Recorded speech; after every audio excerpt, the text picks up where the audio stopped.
سلام به همگی. بیایید با یه سوال یکم جنجالی شروع کنیم.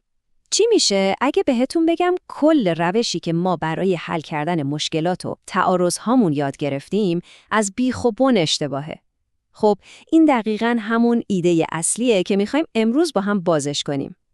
خب بیایید یه راست بریم سراغ اصل مطلب، اون جنگی که هیچ برنده‌ای نداره. منظورم از جنگ چیه؟ دقیقاً همون بحثای تکراری و فرسایشی که انگار توی چرخه بیپایان گیر افتادن. میدونید چی میگم؟ یه حس خیلی آشناس، نه؟ فکر کنم هممون یه جورایی تجربهش کردیم.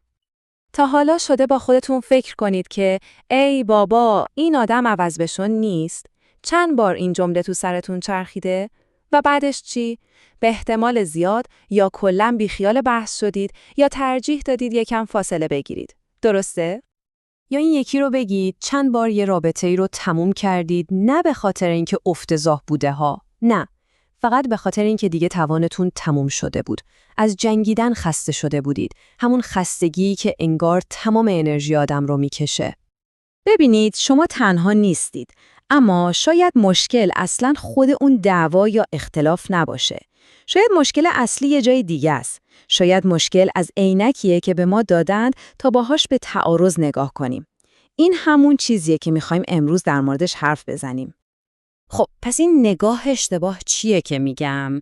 من بهش میگم توهم حل کردن. یه جور خیال باطله که فکر میکنیم همه چیز باید یه راه حل داشته باشه و دقیقاً همین باور ما رو از اول تو مسیر شکست قرار میده. بیایید این توهم رو با هم بشکافیم. ببینید از بچگی یه چیزی رو تو ذهن ما کردن.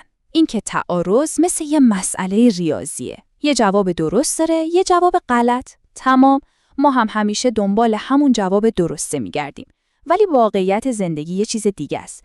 بیشتر تعارضای ما اصلا مسئله نیستن که بخوان حل بشن.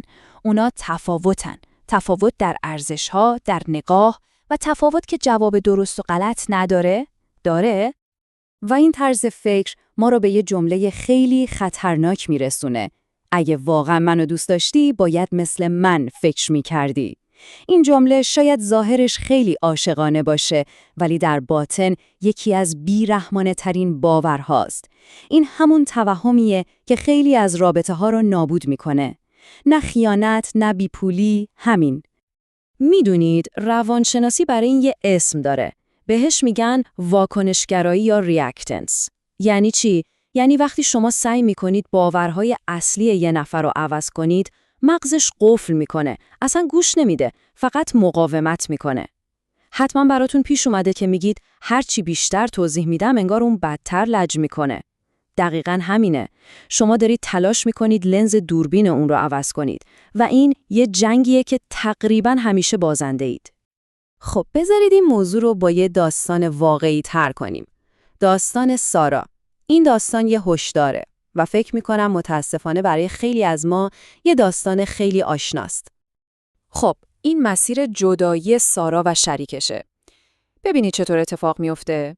اول از دعواهای کوچیک شروع میشه. همون نقطه اول. یه بحث ساده سر این که چرا دیر کردی، یهو تبدیل میشه به یه میدون جنگ سر مشکلات قدیمی. بعد میرسیم به نقطه دوم. سارا غرق میشه تو دنیای روانشناسی تیک تاکی. دنبال رد فلگ و نشانه‌های سمی میگرده تا یه جواب قطعی پیدا کنه. اینجاست که تو نقطه سوم همه چیز سیاه و سفید میشه. یا رابطه سالمه یا ناسالم. حد وسطی وجود نداره. و در نهایت نقطه چهارم، جدایی. اما نه با یه دعوای احساسی، با یه سخنرانی کاملاً منطقی که این تنها راه حله. انگار داره یه مسئله ریاضی رو حل میکنه. اما چند ماه بعد وقتی سارا تنهاست یه سوال ترسناک میاد سراغش. نکنه مشکل از من بود؟ نکنه من بلد نیستم بمونم؟ و این دقیقاً همون سوالیه که تو سکوت قلب خیلی از ما رو به درد میاره. داستان سارا ما را دقیقاً به یه نقطه عطف میرسونه. یه جایی که باید کل بازی رو عوض کنیم. و اون نگاه جدید اینه. تعارض دشمن ما نیست. تعارض یه آینه است. و این همون ایده‌ایه که پتانسیل اینو داره که همه چیز رو تغییر بده. چرا ما از تعارض فرار میکنیم یا باهاش میجنگیم؟ چون ته دلمون از یه چیز میترسیم، اینکه درک نشیم و تنها بمونیم. این آینه دقیقاً همین ترس رو به ما نشون میده و وقتی این ترس کنترل رو به دست میگیره، ما فقط 2 تا راه میبینیم: یا بجنگیم تا اون آدم رو شبیه خودمون کنیم، یا فرار کنیم تا از این درد خلاص شیم، جنگ یا گریز. ولی یه راه سوم هم وجود داره، راهی که کمتر به ما یادش دادن: موندن بدون جنگ. نه برای اینکه اون آدم رو عوض کنی، بلکه برای اینکه بفهمیش. این آینه به ما نشون میده که کجاها انقدر احساس ناامنی میکنیم که میخوایم همه مثل ما باشن. ترس عمیق ما از تنها موندن رو نشون میده. و از همه مهمتر بهمون یادآوری میکنه که اون آدم روبروی ما یه انسانه، نه یه پروژه که باید درستش کنیم. خب، خیلی قشنگه موندن برای فهمیدن. ولی در عمل یعنی چی؟ چطور باید این کار رو بکنیم؟ یه راهکار عملی وجود داره. 3 تا سوال کلیدی که باید به جای جنگیدن از خودمون بپرسیم. این 3 تا سوال یه ابزار ساده است ولی فوق‌العاده قدرتمنده. خب، این چارچوب جدید 3 تا قدم داره. قدم اول، از خودتون بپرسید: آیا این مشکل واقعاً یه مسئله قابل حله یا یه تفاوت حل نشدنیه؟ قدم دوم، هدف من از این بحث چیه؟ میخوام برنده بشم یا میخوام این آدمی که روبرومه رو درک کنم؟ و اما مهمترین سوال، قدم سوم، اگه این موضوع هیچ وقت حل نشه، من میتونم با آگاهی و پذیرش تو این رابطه بمونم؟ ببینید، اگه جواب این سوال آخری نباشه، دیگه مشکل اون تعارض نیست. مشکل ظرفیت شما برای بودن تو اون رابطه است. و رسیدن به این شناخت خودش یه قدم بزرگ برای رشده. اصلا نشونه ضعف نیست. چون واقعیت اینه که یه سری چیزها تو زندگی حل شدنی نیستن و اشکالی هم نداره.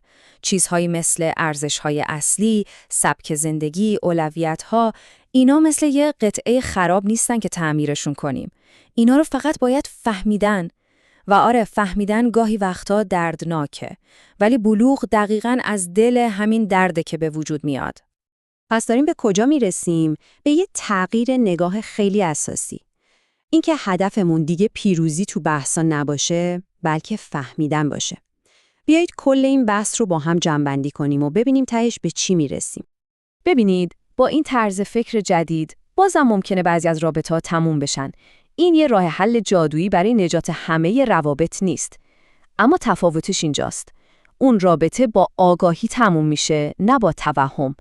دیگه با این حسرت تموم نمیشه که کاش میتونستیم حلش کنیم. و شاید پیام اصلی همینه. این جمله خیلی خوب خلاصش میکنه.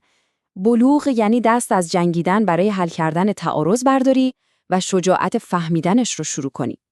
شاید با این نگاه جدید برگردید و ببینید بعضی از روابطی که فکر میکردید خراب بودن، در واقع فقط حل شدنی نبودن و این دوتا خیلی با هم فرق دارن.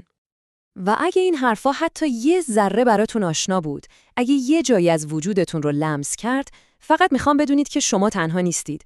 ما خیلیامون همین حس رو داریم. فقط شاید کمتر در موردش با هم حرف زدیم.